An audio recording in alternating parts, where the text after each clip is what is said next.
Good morning, colleagues. Please be seated.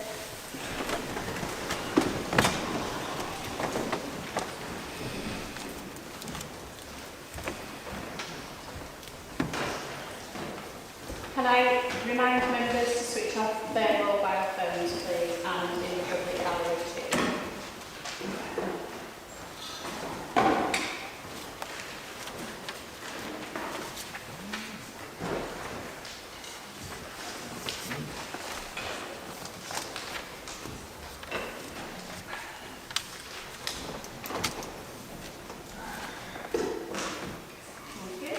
Can I also remind members that this is an extraordinary meeting to approve the appointment of the Chief Executive. That is the only matter to be dealt with today. Point of order, Councillor Sharp. Thank you, Madam Mayor. On the 4th of April this month, I raised another matter to raise an extraordinary meeting alongside this one. This was given to the Chief Legal Officer, and the requirement for that was to have 4 other councillors that would back me in raising this matter. The matter is about Isabel Owen and her leaving the district, and a resolution would be called to pay the money back that she should give back to the taxpayer here in the district because she's not served the public from, I believe, August last year. I did raise this matter according to the rules, so the rules in section 5.1.2.3 allow me to do this, and that I'm a bit confused as to why that's the only matter today on the agenda for this meeting. Okay, thank you, Councillor Sharp. Julian, explain to members. Thank you. Thank you, Madam Mayor. I can confirm that we did receive that request. It has been considered. Myself and the Chief Executive have advised you, Madam Mayor, that it's a valid request, but it's not an urgent matter, and it's not one that should be considered in the pre-election period, and Councillor Sharp has been informed of that. So there will be an extraordinary meeting to discuss the matter that she's raised, but it will take place in June. It's not on the agenda today, it's not for discussion today, and actually it's not a point of order, because a point of order has to relate to what's on the agenda, not what is not on the agenda. Thank you. Councillor Sharp. Councillor Sharp. No, Councillor Sharp, I'm speaking. You do not have the right of reply because it isn't a point of order. Councillor Sharp, I'm moving on. You haven't got the right of reply because it isn't a point of order. In this meeting, this is not discussed in this meeting, the whole Councillor Sharp will walk out of this meeting. That's fine. That is fine. Councillor Sharp, you've been advised you have not got a right of reply because it isn't a point of order. It's been explained by the legal team. I am now moving on, so it's up to you. If you would like to stay for the meeting, you are more than welcome. However, I am going to be moving on now to the next item that I need to say. So I will be talking over you. Councillor Sharp, that's my final word, and I am moving on. Councillor Sharp, I have already explained, and I am going to move on. 7 days notice, and I was informed. The first agenda item on the council summons is to receive apologies for absence. In advance of the meeting, apologies have been received. Councillor Ahmed. Because the matter has been raised, and I know the point of order refers to it, we've all been asked to come to a meeting today, which is 11:30, which I don't understand why. Number one, I don't understand how whose agenda that met or something like that. So I've come today outside of normal hours, etc. But I understand that's my role as a councillor to come here at 11:30 when it could have been held at 9 or 3 or something like that, which would have accommodated most people's practices in there.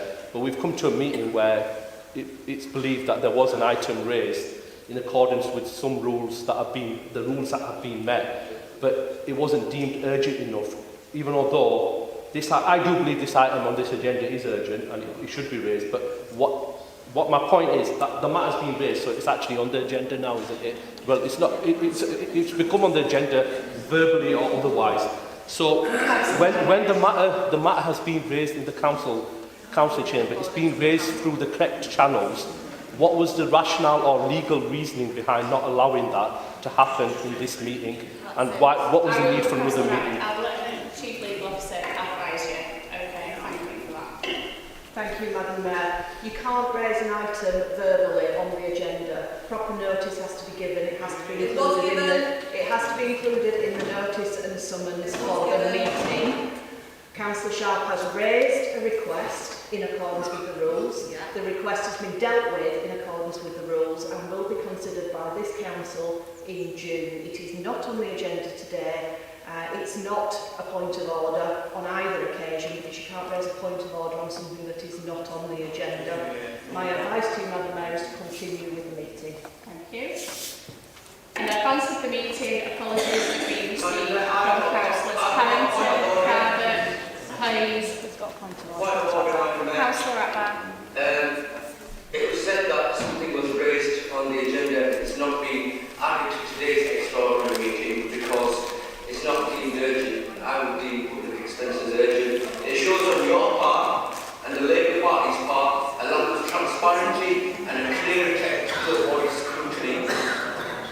Councillor Atman, it isn't a point of order and you've been given the reasons why. And please may I remind all members in this chamber, when I am wearing these chains of office, I am apolitical. And from May last year, from being nominated to be mayor and elected as mayor, I have done nothing to suggest that I favour one party over the other. And that I am moving on. I'm moving on. In advance of the meeting, apologies have been received from Councillors Carrington, Garbutt, Hayes, Harvey, Hayes, Hepworth, Oakwood, Law, Malcolm, Massick, Scott, Tennant, and the interim Chief Executive. Are there any further apologies to be noted? Councillor Epton-Starr. Councillor Ayub. Thank you. Apologies, please. Anyone?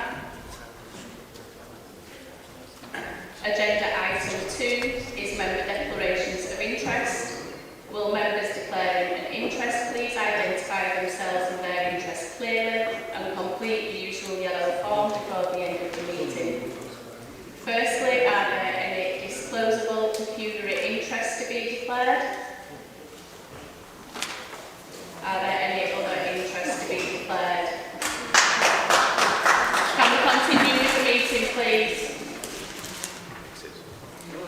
There are no exempt items before us today, so we will move to agenda item 4, which is to consider the recommendations of the appointments panel regarding the position of the Chief Executive.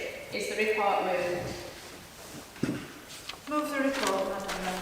Thank you. Is the report seconded? Second the report, Madam Mayor. Thank you. Are there any questions or comments in relation to the report? Councillor Hemingway. Thank you, Madam Mayor. In moving this report, can I just outline on agenda page 2 the full transparent process that we went through for recruitment? It was a cross-party process, which Councillor Rowley was involved in, and we've selected a fantastic candidate to be our new Chief Executive. But I wanted to comment because I think it is an absolute disgrace that members of council who are receiving allowances from the taxpayer will not even stay for the main item of business for a meeting, which we're here to consider today, which is of tremendous importance to the taxpayer in Wakefield. And they've walked out over a petty reason that's not a correct point of order, as we've quite rightly heard, and not fulfilled their basic duties as councillors. So I just want to absolutely condemn the negligence and failure to stay to debate the only item of public business on the agenda from the opposition councillors, with Councillor Stockill accepted, who stayed here to vote. I think it's a complete disgrace not to be ashamed of themselves.